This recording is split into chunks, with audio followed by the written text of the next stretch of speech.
Hello नमस्ते प्रणाम दोस्तों, जय श्री कृष्णा, राधे राधे। आप सबके के बन्ना बन्ने गीत सुनावत है।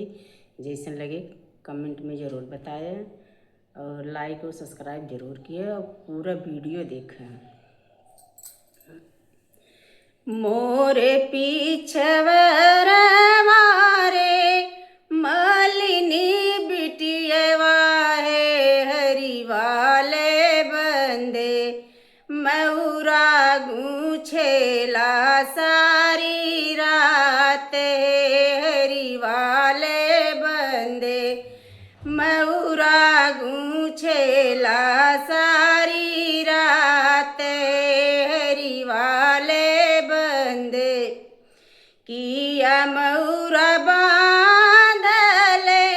गया से गजाधर है, हरि वाले बंदे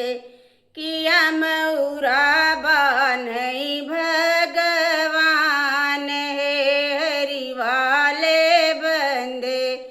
किया मऊरा बांधई भगवान है, हरि वाले बंदे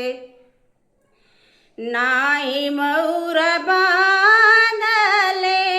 गया से गजाधर है, हरि वाले बंदे नाही मऊरा बांधई भगवान है, हरि वाले बंदे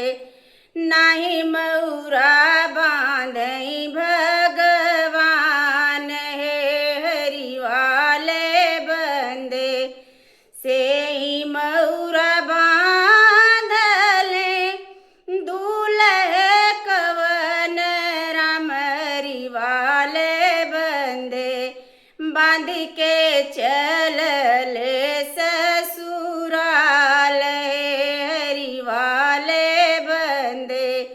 बांधी चलले ससुराल है, हरि वाले बंदे सबके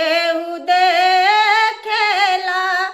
बरसे बरतिया है, हरि वाले बंदे सासु निहारली दमाद है, हरि वाले बंदे सासु निहारली दमाद है, हरि वाले बंदे किया तू है दुल्हे मालिया का जन्म ले, हरि वाले बंदे किया मलिया ला गई तेरो बाप है, हरि वाले बंदे किया मलिया ला गई तेरो बाप है, हरि वाले बंदे नाही हम हई सासु मलिया का जन्म ले,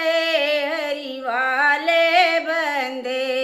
नाही मलिया ला गई मेरो बाप है, हरि वाले बंदे नाही मलिया ला गई मेरा बाप है, हरि वाले बंदे मलिया का जन्मल सासु तो हरि बिटियवा है, हरि वाले बंदे मलिया ला गई ससुरु हमार है, हरि वाले बंदे मलिया ला गई ससुरु हमार है, हरि वाले बंदे ऐसे कट कूटवा के दिया ना बिये, हरि वाले बंदे बलुदिया रही है कुंवार है, हरि वाले बंदे भलुदिया रही है कुंवार है, हरि वाले बंदे तुरत जे दियल सी जवाब है, हरि